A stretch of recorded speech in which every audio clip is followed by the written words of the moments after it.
লাইফে যে কোনো কিছু যদি আমি অ্যাচিভ করতে যাই, সাবকনশিয়াস মাইন্ডের পাওয়ার ইনভিনসিবল। আপনি লাইফে যত ইনফরমেশন পাচ্ছেন, যা কিছু শিখছেন, তাই একটা না একটা জায়গায় স্টোর।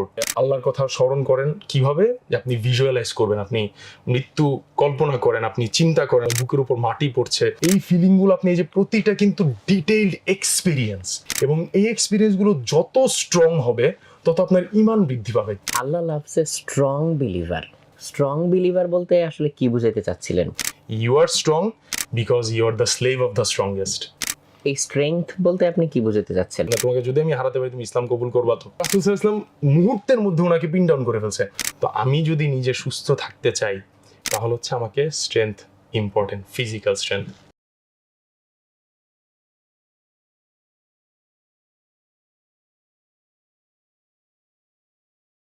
প্রিয় দর্শক, আসসালামু আলাইকুম। স্বাগত জানাচ্ছি গল্পগ্রাফির নতুন পর্বে।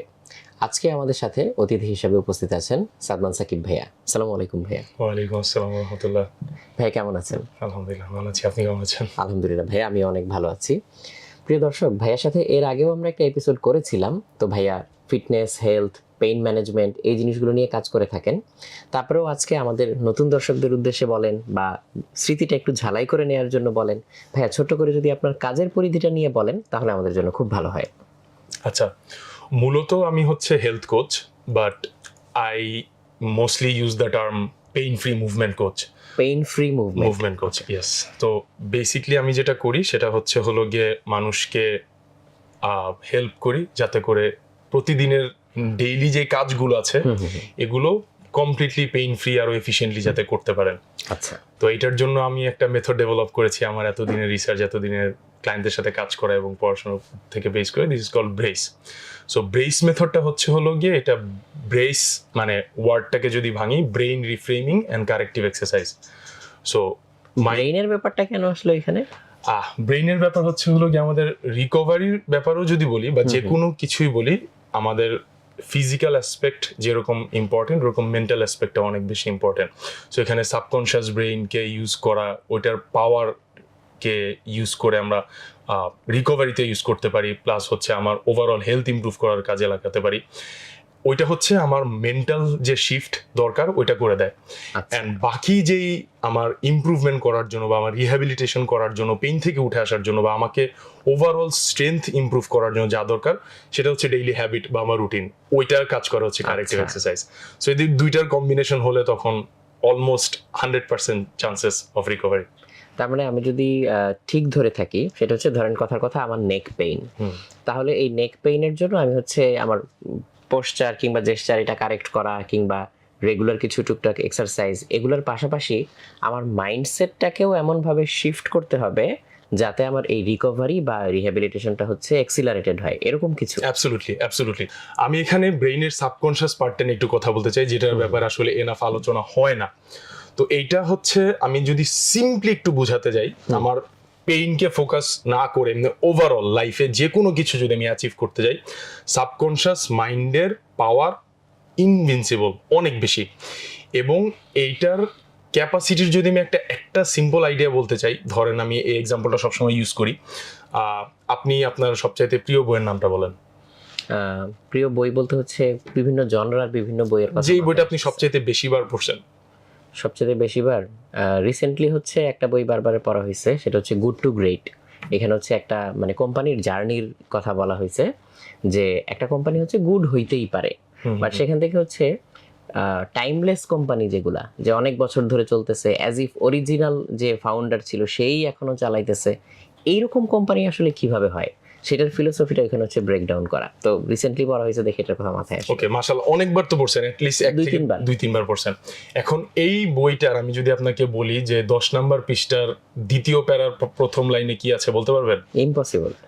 বাট আমি যদি এখন বইটা আপনার সামনে খুলে আমি ওর ঠিক আগের 2-3টা লাইন পড়া শুরু করি 10 নাম্বার, তাহলে হয়তো মনে করতে পারবো। তার মানে হচ্ছে এই ইনফরমেশনটা কিন্তু আপনার মাথায়, ব্রেইনে অবভিয়াসলি স্টোরড ছিল, বাট আর্কাইভে ছিল। আপনার যেহেতু দরকার নাই, সেই তো কনশাস মাইন্ড এটাকে ফিল্টার আউট করে ফেলছে, ফিল্টার করে আপনাকে দিচ্ছে না এটার অ্যাক্সেসটা। সাবকনশাস মাইন্ডের পাওয়ার হলো গিয়ে ওর আর্কাইভ অনেক বড়। আপনি লাইফে যত ইনফরমেশন পাচ্ছেন, যা কিছু শিখছেন, তাই একটা না একটা জায়গায় স্টোর। এখন এই জিনিসটা জিনিসটা আপনি যখন সাবকনশিয়াস মাইন্ডকে ইউজ করা শিখবেন, তখন এটা ও আপনাকে হচ্ছে অ্যাক্সেস দেওয়া শুরু করবে ওই ইনফরমেশনগুলো। সিম্পল একটা এক্সাম্পল বলি, খুব নাম করা একটা মুভি ছিল, নাম হচ্ছে লিমিটলেস। তো এই মুভিটাতে হচ্ছে যেই মানে নায়ক বা যে মেইন লিড ক্যারেক্টার, উনি হচ্ছে একটা পিল নেন, এবং ওই পিলটা খাওয়ার পরে উনার হচ্ছে সাবকনশিয়াস মাইন্ডের মানে ব্রেইনের পুরো ফুল 100% অ্যাক্সেস সে পেয়ে যায়। এবং অ্যাক্সেস পাওয়ার ফলে সে হচ্ছে যে কোনো কিছু করতে পারে, এবং একবার যে জিনিস সে দেখেছে ওইটা লাইফে অ্যাপ্লাই করতে পারেন। এখন এইটার একটা খুব আরেকটা এক্সাম্পল যদি বলি, যে ধরেন সাপোজ আমরা পুরানো দিনে সিনেমায় দেখতাম যে হচ্ছে নায়কের মাথায় পিছন থেকে ভিলেন একটা বাঁশ দিয়ে বাড়ি দিছে, স্মৃতি চলে গেছে, সে তার আর কিছু মনে নেই, আমি কে, আমি কোথায়, এরকম। তো ধরেন আজকে আপনার এরকম একটা মাথায় একটা বাড়ি দেওয়া হলো, আপনি ঘুমের থেকে উঠে বুঝতে পারতেছেন আপনি কি, আপনার কোনো পরিচয় মনে নেই। এখন সাপোজ আপনি সাঁতার কাটতে পারেন, আপনি হাইড্রোফোবিক, ঠিক আছে, আপনি পানি দেখলে আপনি ভয় পান, কিন্তু সামহাউ যেহেতু আপনার পিছনের জীবনের কোনো স্মৃতি মনে নাই, আমি এআই দিয়ে ভিডিও ক্রিয়েট করছি এবং আমি আপনাকে এনাফ প্রুফ দিছি, আপনার আশেপাশের যত মানুষ আছে তাকে দিয়ে আমি আপনাকে বিলিভ করাইছি যে আপনি অলিম্পিক সুইমার, এবং আপনার টাইম অলমোস্ট মাইকেল ফেলপসের টাইম কম্পিট করার মতো এরকম, এবং আমি এটা রিয়েলিটি আপনাকে ক্রিয়েট করছি। আমি আপনাকে সমস্ত ধরনের প্রুফ দিছি, দেওয়ার ফলে আপনি এখন বিশ্বাস করতেছেন যে মানে আমি ওইটা ছিল, হ্যাঁ আপনি ওইটাই, আপনার পিছনের তো কোনো স্মৃতি মনে নেই, এখন আপনার অনলি এক্সিস্টেন্স ইজ দিস, আপনার একমাত্র আইডেন্টিটি হচ্ছে হলো গিয়ে এইটা, যে আপনি অলিম্পিক লেভেলের সুইমার। এখন আপনি সুস্থ হলেন, হওয়ার পরে যখন আপনি পানিতে যাবেন আপনি ভয় পাবেন না, কারণ আমার কাছে তো আইডেন্টিটি এইটাই যে আমি তো অলিম্পিক সুইমার। এক্স্যাক্টলি। এবং আপনি ধরেন নর্মালি একটা মানুষ যেভাবে সাঁতার কাটে বা যতটুকু তাড়াতাড়ি তার প্রোগ্রেস হয়, আপনার প্রোগ্রেস কিন্তু অনেক বেশি হবে, এবং চান্সেস আর দেয়ার যে আপনি 2-3 বছরে মানে ওয়ার্ল্ড বেস্ট না হলেও কান্ট্রি বেস্ট হয়ে যেতে পারবেন। ওই যে আমার মাথায় আছে যে আমি তো একসময় এরকম পারছি, সো আমার হচ্ছে অ্যাচিভমেন্টের ঝুলিতে ওইটা আছে। এক্স্যাক্টলি। আর সাবকনশিয়াস মাইন্ডের সবচেয়ে ইম্পর্টেন্ট বিষয় সেটা হচ্ছে সাবকনশিয়াস মাইন্ডের জন্য আপনি যেটা এক্সপিরিয়েন্স করবেন ওইটাই রিয়েল। আচ্ছা, তো আপনি যত ইমাজিন করলেও, হ্যাঁ অ্যাবসলিউটলি। সাবকনশিয়াস মাইন্ডের আপনি একটা জিনিস যদি বলি, আপনি ভিজুয়ালাইজেশন যদি এরকম ভাবে করতে পারেন, যেটা হচ্ছে হলো গিয়ে আপনি ওকে সাউন্ড দিচ্ছেন, মনের কান দিয়ে শুনছেন, আর পিকচারটা এত বেশি ক্লিয়ার আপনার জন্য, আপনি কালার দেখছেন, কালারগুলো ব্রাইট, এবং প্রতিটার কি কি কালার আপনি বুঝতে পারতেছেন, টাচ করছেন, ফিল করছেন। সো আপনার ওই ইমেজটা যত স্ট্রং আপনার সাবকনশিয়াস মাইন্ডে বা ব্রেইনে স্টোর হবে, ব্রেইন ওইটার জন্য খুব স্ট্রং একটা ইমোশন ফিল করবে, এবং যখন সে সজাগ হবে বা চোখ খুলবে দেখবে ওই জিনিসটার এক্সিস্টেন্স নাই, তখন সাবকনশিয়াস মাইন্ড সামহাউ মনে করবে ওইটা আমার বাস্তবতা তো ছিল, আমি তো এক্সপিরিয়েন্স করছি, তাইলে এখন নাই কেন? নাই কারণ আমার বাস্তবতা আমার কাছ থেকে হাইজ্যাক করা হয়েছে। তো যদি হাইজ্যাক করা হয়, তাহলে আমি আমার সমস্ত ক্ষমতায় যা আছে আমি চেষ্টা করব আমার ওই রিয়ালিটিকে ব্যাক করানোর জন্য। এবং সাবকনশিয়াস মাইন্ডের আর্কাইভ কিন্তু অনেক বড়, তখন আপনি এমন কিছু জিনিসপত্র অ্যাক্সেস পাওয়া শুরু করবেন যে জিনিসগুলো অ্যাক্সেস আপনার পিছনে ছিল না। তো এই জিনিসটা হচ্ছে ইসলামের সাথে যদি একটু কানেক্ট করি, আমাদের মুরাকাবার একটা কনসেপ্ট আছে ইসলামে, যে আপনি হচ্ছে আল্লাহর কথা স্মরণ করেন কিভাবে, যে আপনি ভিজুয়ালাইজ করবেন, আপনি মৃত্যু কল্পনা করেন, আপনি চিন্তা করেন আপনার বুকের উপর হচ্ছে চাপ আসছে, কবরের 2 সাইড থেকে চাপ দিচ্ছে, আপনার হৃৎপিণ্ড বা আপনার রিবকেজ একটার ভিতরে ঢুকে যাচ্ছে, আপনার বুকের উপর মাটি পড়ছে, এই ফিলিংগুলো আপনি, এই যে প্রতিটা কিন্তু ডিটেইলড এক্সপিরিয়েন্স, এবং এই এক্সপিরিয়েন্সগুলো যত স্ট্রং হবে তত আপনার ইমান বৃদ্ধি পাবে। কেন? কারণ আপনার জন্য ওই এক্সপিরিয়েন্সটা ইজ রিয়ালিটি। সাবকনশিয়াস মাইন্ড তখন মনে করবে ওটা বাস্তব, এবং তার জন্য খুব স্ট্রং একটা ইমোশন ক্রিয়েট হবে। অ্যান্ড তখন আপনার হচ্ছে যে কোনো কাজ করা, আল্লাহকে সন্তুষ্ট করা বা আপনার গুনাহ থেকে বেঁচে থাকা তখন আরো সহজ হয়ে যাবে, কারণ এক্সপিরিয়েন্সটা খুব রিয়েল। সাবকনশিয়াস মাইন্ডের জন্য সে যেটা এক্সপিরিয়েন্স করছে, be it virtual or real, ওর জন্য এক্সপিরিয়েন্স ইজ রিয়েল। হ্যাঁ, এই কথা যখন আসলোই আজকে আলোচনা শুরু করার আগে, মানে হচ্ছে ক্যামেরা অন করার আগে আপনি একটা কথা বলতেছিলেন বারবারে, সেটা হচ্ছে যে আল্লাহ লাভস এ স্ট্রং বিলিভার। মানে স্ট্রং বিলিভার বলতে আসলে কি বুঝাইতে চাচ্ছিলেন? মানে তার হচ্ছে বিলিভটা স্ট্রং, মানে তার বিশ্বাসটা স্ট্রং, নাকি সে হচ্ছে গায়ে গতরে স্ট্রং, নাকি কি আসলে? এইটা একটু ডিটেইলড টপিক, এবং আমার খুব পছন্দের একটা বিষয়, এবং আমার ব্রেইস মেথডের কোর ফিলোসফি বা one of the main headline হচ্ছে এটা, you are strong because you are the slave of the strongest. আমি শক্তিশালী, আমি সামর্থ্যবান, কারণ আমার শক্তি এবং সামর্থ্যের উৎস হচ্ছে সর্বশক্তিমান। এবং আপনি যখন চিন্তা করবেন এইভাবে, তখন হচ্ছে আপনি ওই যে সাবকনশিয়াস মাইন্ডও আপনাকে অ্যাক্সেস দিবে, এবং যেই জায়গায় হচ্ছে ওর ক্ষমতা শেষ হয়ে যাবে, ওই জায়গায় সে সোর্সের থেকে স্ট্রেংথ টানবে। এই স্ট্রেংথ বলতে আপনি কি বোঝাতে চাচ্ছেন? মানে স্ট্রেংথের কি কোনো হচ্ছে কি বলা যায়, বিভিন্ন রকম আসপেক্ট বা সাইড বা পয়েন্ট অফ ভিউ আছে? Definitely Okay. স্ট্রেংথ বলতে হচ্ছে শুধু যে ফিজিক্যাল স্ট্রেংথ এটাই না। স্ট্রেংথের হচ্ছে আমি 5টা সেক্টর বলি টোটাল। Okay. স্ট্রেংথের 5টা সেক্টর যদি আমি বলি, এবং প্রতিটা আমি আলাদা আলাদা এক্সাম্পল দিয়ে এক্সপ্লেন করবো যাতে বুঝতে দর্শকদের সুবিধা হয়।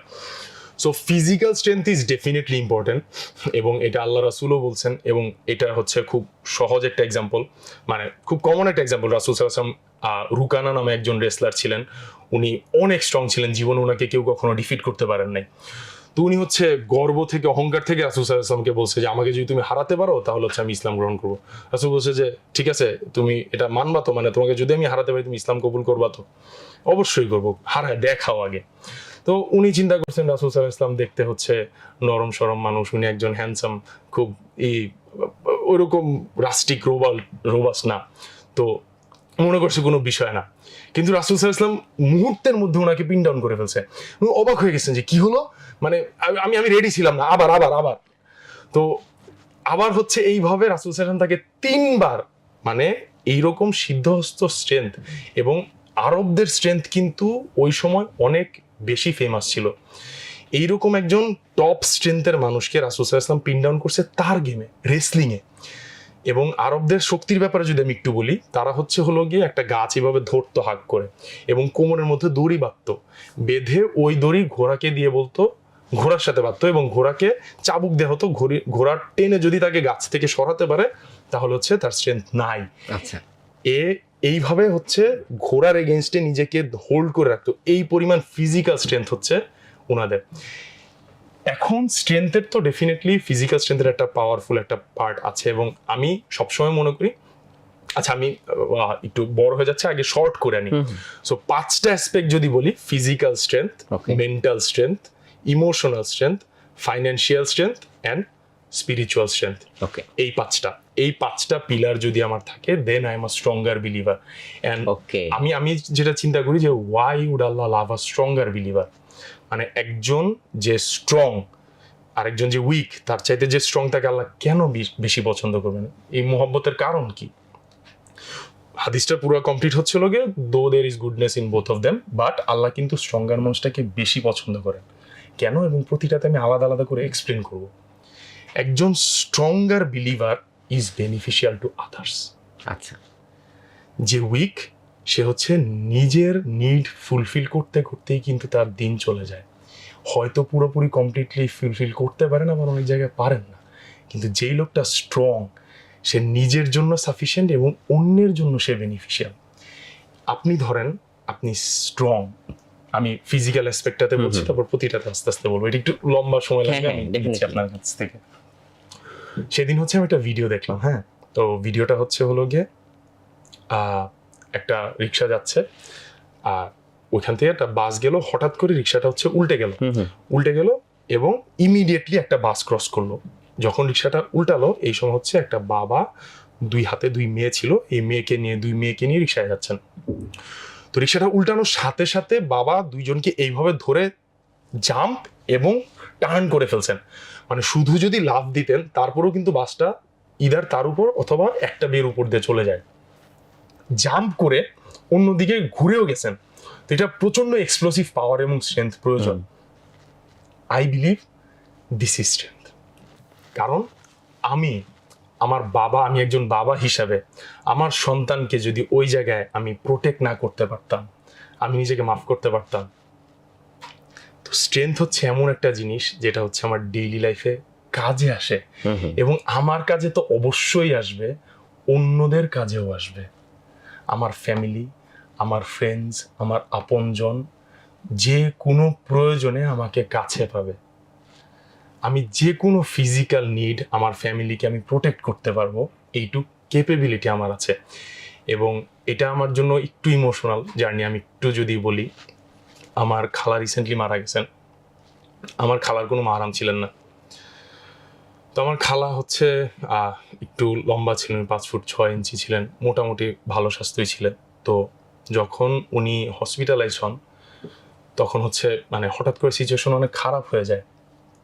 তো 4 তলা বিল্ডিং, 4 তলা থেকে নিচে যে নিয়ে আসা হবে এই অবস্থায় মানে স্ট্রেচারটাকে টার্ন করানোর ব্যবস্থা ছিল না, কারণ সিঁড়িগুলো অনেক ন্যারো, পুরানো দিনের বাড়ি আর কি।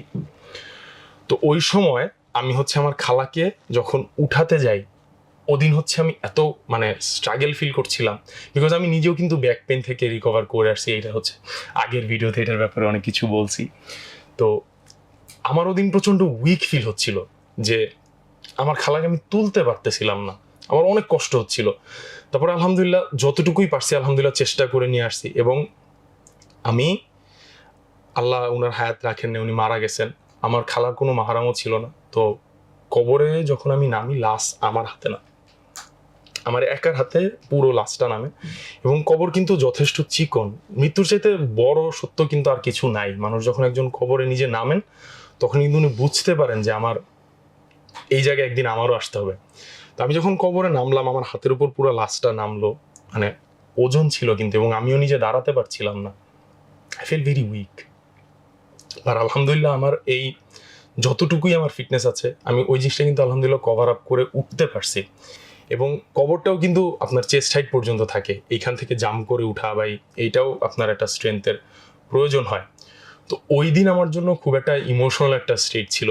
এরপরের দিন আমি বাসায় এসে আমার মা, আমার বোন, আমার স্ত্রীকে আমি বলছি যে হয় তোমরা ওজন কমাও, না হলে আমার নিজেকে এরকম বড় একটা দানবে রূপান্তরিত করতে হবে যে যে কোনো প্রয়োজনে, যে কোনো ইমার্জেন্সিতে আমি তোমাদের যেন কাঁধে ফেলে নিয়ে দৌড় দিতে পারি।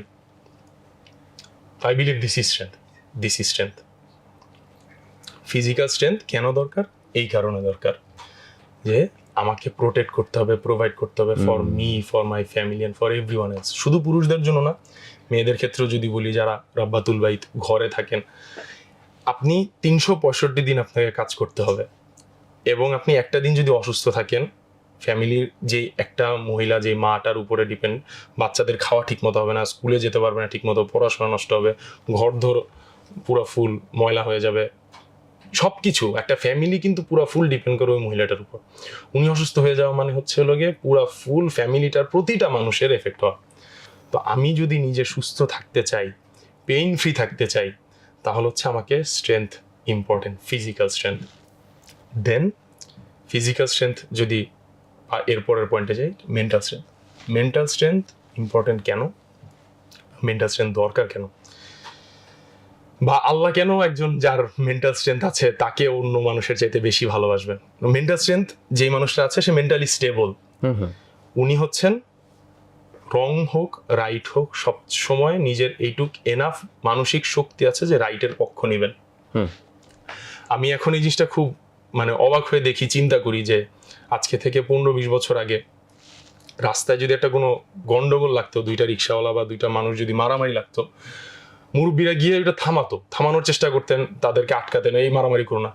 আজকাল এই জিনিসটা আমি দেখি না, পাই না। মানুষের মোরাল কম্পাস হয়তো ঘুরে গেছে, আমি জানি না।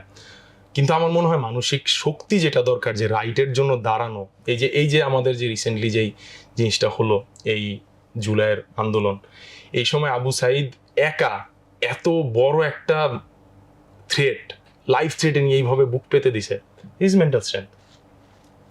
সত্যের জন্য আমি ভয় না পেয়ে আগে যাওয়া। এবং এই মানুষটা যদি এইভাবে না আগে যেত, এইরকম ম্যাসিভ কিন্তু এফেক্ট হতো না।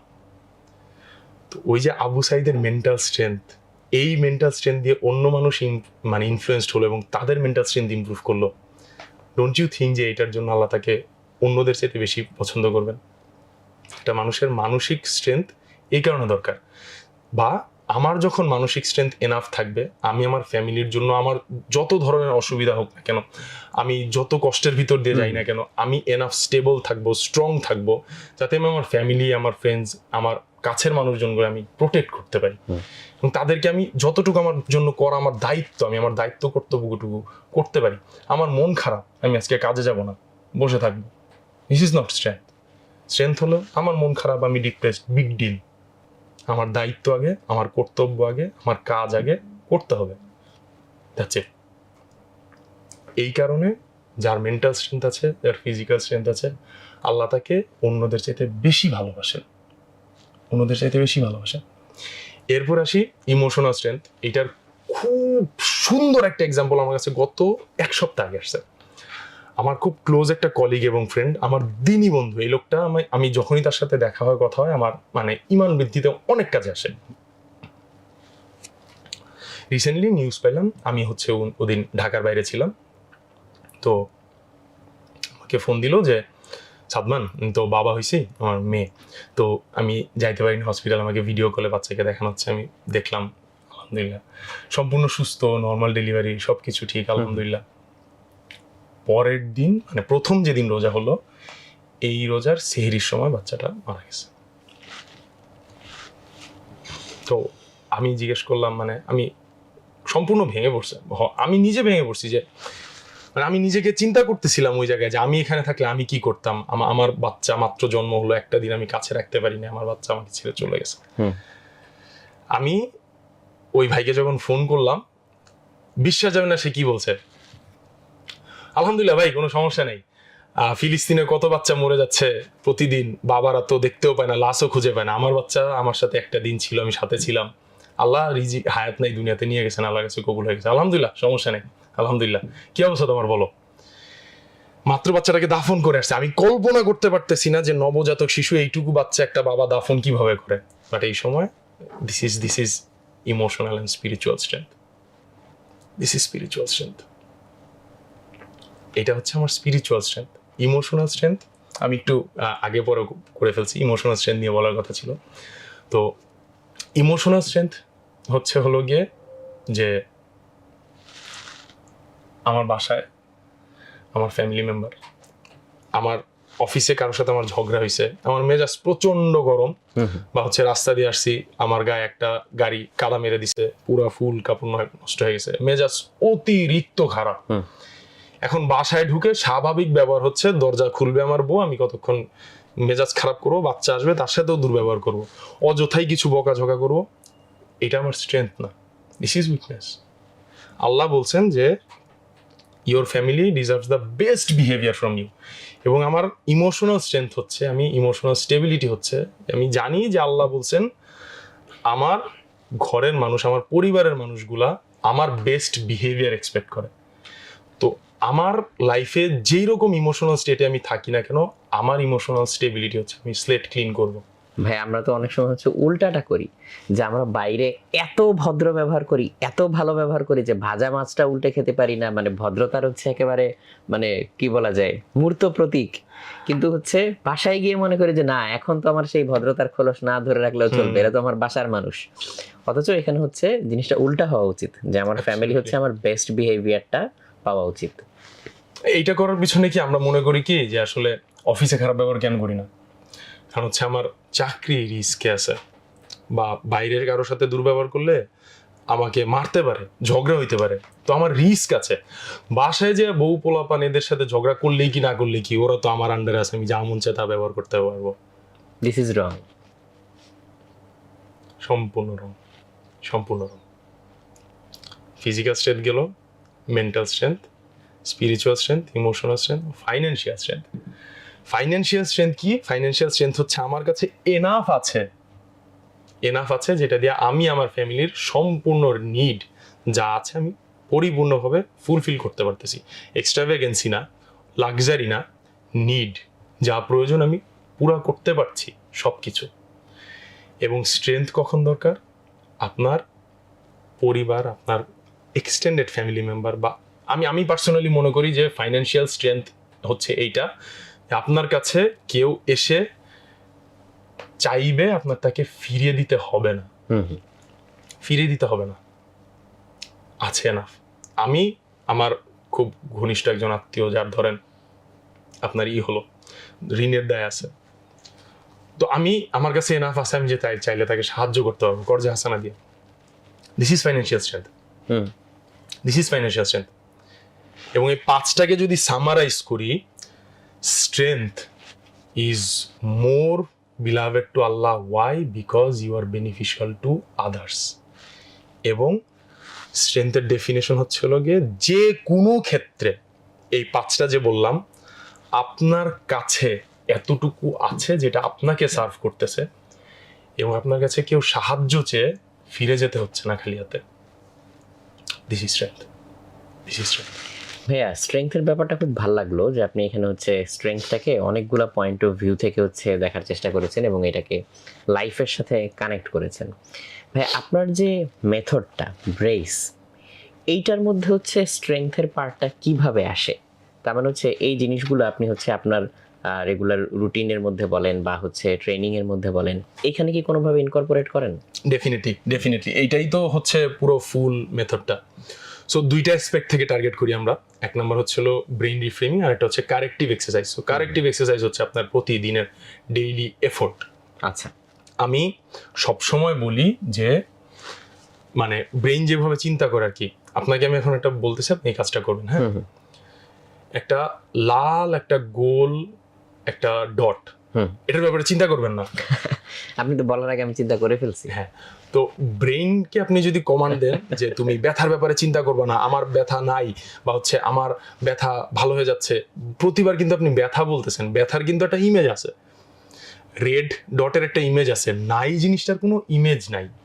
তো ব্রেইন হচ্ছে ওই নেগেটিভ জিনিসটা পিক করে না, এর আগের টুক পিক করে। একটা বাচ্চাকে যখন আপনি বলেন যে এই দুষ্টামি করবে না, দুষ্টামি করবে না, ও দুষ্টামি করা পর্যন্ত পিকচার পায়, না এর কোনো পিকচার নাই, ও পাইছে দুষ্টামি করি আরো বেশি। যাদের ব্যাক পেইন, নি পেইন বছরের পর বছর পার হয়ে যায়, শেষ দেওয়া যায় না। এখন বলতে পারেন যে আমার ব্যাক পেইন, আমি চেষ্টা করি, আমি পারি না, ব্যথা হয়। আবার যদি আপনার ওই এক্সাম্পলে যাই, ধরেন আপনার বাচ্চায় আপনার কাছে আসতেছে না, সে বলতেছে যে একটা সামনে একটা দরজা আছে, একবার তুই বল আব্বা, ডাক আমাকে, বাপ বলে ডাক, বাপ আমার আব্বু হেল্প কর, আমি আসতে পারতেছি না, কি মনে হয় আপনি হেল্প করবেন না? হেল্প করবেন না? মাস্ট। তো আপনার যদি আল্লাহর কাছে যাওয়ার মাঝখানে ব্যারিয়ার, আপনার পেইন হয়, আপনি আল্লাহর কাছে চাইছেন, আপনার মালিকের কাছে চাইছেন, বলেন ব্যারিয়ার সরাই দিতে, দেখেন সরে নাকি না সরে। এবং আপনি যেই রব আপনাকে এত ভালোবাসে, যেই রব আপনাকে 70 গুণ ভালোবাসে, প্রতিদিন এই শেষ তৃতীয়াংশে এসে আপনাকে ডাকে আপন করে, যে আয় বান্দা আমার কাছে আয়, একটু একটু আমার কাছে আপন করে আমি তোরে পাই। অ্যান্ড আপনি হচ্ছে, আর সত্য কথা, আপনি যদি মন থেকে ফিল করেন যে আমার আল্লাহর কাছে যাওয়া, আল্লাহর সান্নিধ্য আমার পাওয়া দরকার, তাহলে না ব্যারিয়ার অটো সরে যাবে এবং আপনি সরাবেন। এটার জন্য সাবকনশিয়াস মাইন্ড আপনাকে হেল্প করবে, এবং প্রয়োজন হলে এই যে কারেক্টিভ এক্সারসাইজ। এবং আপনার সবসময় আমি মনে করি যে দোয়া অনেক ইম্পর্টেন্ট একটা জিনিস। আমরা হচ্ছে আমার যে কোনো কিছু যদি হয়, আমি দোয়াটাকে 3 নাম্বার, 4 নাম্বার, 5 নাম্বারে গিয়ে রাখবো, 5 নাম্বারে গিয়ে রাখবো। মেইন জিনিস এটা না। আপনার শিফা তো আপনি পারবেন না করতে, আপনার মালিক যদি না দেয়, আপনি শিফা কিভাবে নেবেন, সুস্থ কিভাবে পাবেন? আপনি আল্লাহকে হচ্ছে 3rd subject, 4th subject, 5th subject নিয়ে রাখছেন। আপনি চান আপনার মালিকের কাছে, দোয়া কবুলের সিস্টেম আছে, দোয়া চান ঠিক মতো, আপনি ভিজুয়ালাইজ করেন, সাবকনশিয়াস মাইন্ডকে এঙ্গেজ করেন। এইটারও 5টা পয়েন্ট আছে যে আপনি দোয়া ডেফিনেটলি কবুল হবে। আপনি হচ্ছে দোয়া করবেন বুঝে, কোনো মুখস্থ দোয়া না, মন থেকে ইমোশনালি ফিল করে দোয়া করবেন যে রব, আমি তোমার কাছে সেজদায় যেতে পারতেছি না, আমার তোমার আপন হওয়ার অনেক ইচ্ছা, আমি পারি না, আমাকে হেল্প করো, এই ব্যাক পেইন আমার কষ্ট দিচ্ছে, এই নি পেইন আমার কষ্ট দিচ্ছে, হাঁটু ব্যথার জন্য আমি যেতে পারি না। আপনি বলেন, পিকচারাইজ করেন, ভিজুয়ালাইজ করেন, মুরাকাবা করেন, সাবকনশিয়াস মাইন্ডকে ইউজ করেন। আপনি ওকে একটা ক্লিয়ার পিকচার দেন এবং প্রেজেন্ট টেন্সে কল্পনা করেন যে আপনি সেজদা দিচ্ছেন, আপনার ব্যাক কমপ্লিটলি স্ট্রং, এবং স্ট্রং একটা পিকচার দেন যে আপনার হাঁটু এতখানি স্ট্রং হয়ে গেছে যে আপনি লাফ দিয়ে হচ্ছে বাস্কেটবল কোর্টে, মানে বাস্কেটবল খেলতেছেন, বা আপনি 6 ফিট উঁচা হচ্ছে লাফ দিয়ে ফেলছেন। এই জিনিসটা আপনি ভিজুয়ালাইজ করেন। তারপর হচ্ছে আপনার সাবকনশিয়াস মাইন্ড ইউজ হবে, ও আপনাকে দিবে, এবং ওর যেখানে সামর্থ্য শেষ হয়ে যাবে, তখন আল্লাহর কাছ থেকে টানবে। আপনি স্ট্রং পিকচার দেন, আল্লাহর কাছে চান, প্রেজেন্ট টেন্সে চিন্তা করেন, তারপর হচ্ছে হলো গিয়ে রেগুলার আপনার যে এফোর্ট দেওয়ার দরকার, যেটা আপনার কাছে আপনার সামর্থ্য, এই জায়গায় আপনি 110%, 99 না, আপনি নিজের সাথে অনেস্ট না, তাইলে আপনার অনেস্টি হচ্ছে ওই জায়গায় যে আমার কাছে যতটুকু এফোর্ট আছে, উইচ ইজ এক্সারসাইজ, এটার জন্য আমার কিছু করতে হবে না। আমি হয়তো, যদি আপনারা শিখতে চান, আমাদের ওয়ার্কশপে আসতে পারেন, আমাদের ভিডিও আছে ইনশাল্লাহ, চেষ্টা করছি, আমরা নতুন শুরু করছি ইনশাল্লাহ, বাট হেল্প করার চেষ্টা করি। আপনি এক্সারসাইজগুলো করেন রেগুলার, নিয়মিত করেন, আপনি ইমপ্রুভমেন্ট যদি না পান, এবং আগের গুলো করে আসতে হবে ভাই। আপনি 99% এফোর্ট দিয়ে বলতে পারবেন না যে আল্লাহ আমি আমার সব চেষ্টা করছি, তুমি তো দিলা না।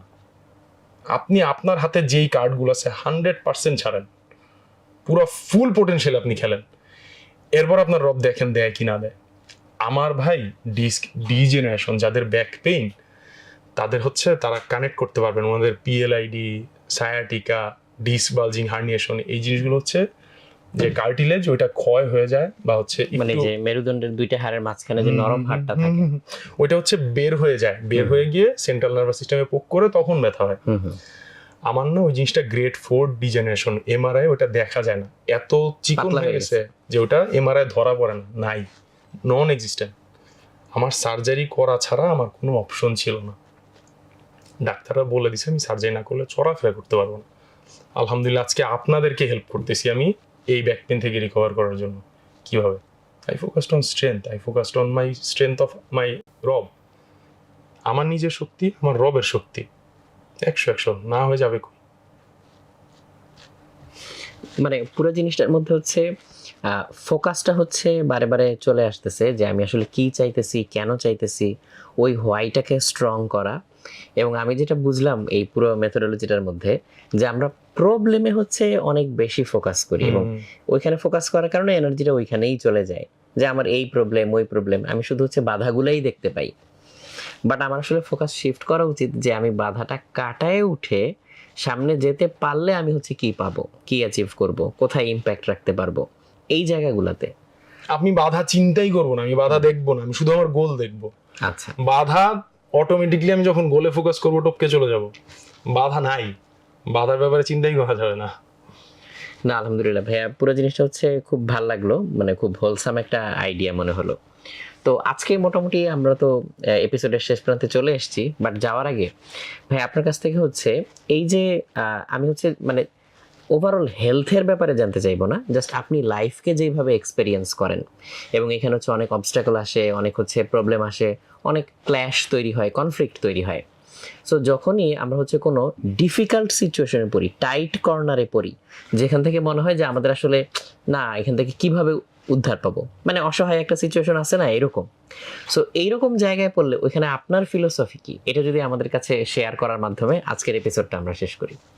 খুব সহজে ছোট করে যদি বলি, যে কোনো স্ট্রাগল, যে কোনো অবস্ট্যাকেল স্ট্রেংথ থেকে অ্যাপ্রোচ করতে হবে, স্ট্রেংথ থেকে অ্যাপ্রোচ করতে হবে। এবং আমার স্ট্রেংথ যে জায়গায় শেষ, ওই জায়গায় আমি আমার রবের কাছ থেকে স্ট্রেংথ নিব। ওই যে মোল্লাবাড়ির বিড়ালো মোল্লা আছে না, আমি স্ট্রং বিকজ আমার রব হচ্ছে স্ট্রংগেস্ট। একটা ছোট্ট বালতি আর একটা হচ্ছে 1 লক্ষ লিটারের একটা ট্যাঙ্ক পানির, দুইটা থেকে পানি পড়তেছে। 1 লক্ষ লিটার ট্যাঙ্ক আর যেই পানি ভর্তি যে ট্যাঙ্কটা, ওইটাও কিন্তু শেষ হয়ে যাবে একটা সময়, কিন্তু আপনার এই ছোট বালতির পানি শেষ হবে না। এটার সাথে যদি আপনি একটা পাইপ সমুদ্রে কানেক্ট করে দেন, আপনার শক্তি লিমিটেড, আপনার সামর্থ্য লিমিটেড, আপনার দুনিয়ার সব কিছু করার কোনো ক্ষমতা নেই আপনার, কিন্তু আপনার মালিকের সব আছে। যখন আপনি ওই সোর্স থেকে টান দিবেন, আপনি ইনভিনসিবল। না অসাধারণ ভাইয়া, মানে এইভাবে চিন্তা করতে পারলে আসলে দেখা যাবে যে আমরা প্রবলেমে ফোকাস না করে বরং হচ্ছে সলিউশনে তখন বেশি ফোকাস করতে পারবো। প্রিয় দর্শক, আপনাদেরকে অনেক ধন্যবাদ আজকে আমাদের সাথে এই আলোচনাটায় অংশ নেওয়ার জন্য, আলোচনাটা শোনার জন্য। তো আমার মনে হয় যে এখান থেকে আমরা নিজের মতো করে হয়তো অনেক মেসেজ, অনেক লেসন হয়তো নিতে পারবো। তো আমি খুব করে রিকোয়েস্ট করব আমাদের আজকের এই ছোট্ট আলোচনাটুকু থেকে আপনার মনে যেই অংশটুকু দাগ কেটেছে, কিংবা এখান থেকে আপনি নিজের মতো করে নিজের লাইফে নিজের সিচুয়েশন অনুযায়ী যেই লেসনটা বা হচ্ছে যেই ব্যাপারটা আসপেক্টটা নিতে পেরেছেন, সেইটা আমাদেরকে হচ্ছে কমেন্ট করে জানান। আমরা খুবই খুশি হব এবং আমাদের সাথে আপনাদের একটা ইন্টারাকশনের সুযোগ তৈরি হবে। তো ইনশাল্লাহ প্রিয় দর্শক, পরের পর্বে আবারও দেখা হবে। ভাইয়াকেও অনেক ধন্যবাদ জানিয়ে আজকে এখানে অনুষ্ঠান শেষ করছি। আসসালামু আলাইকুম।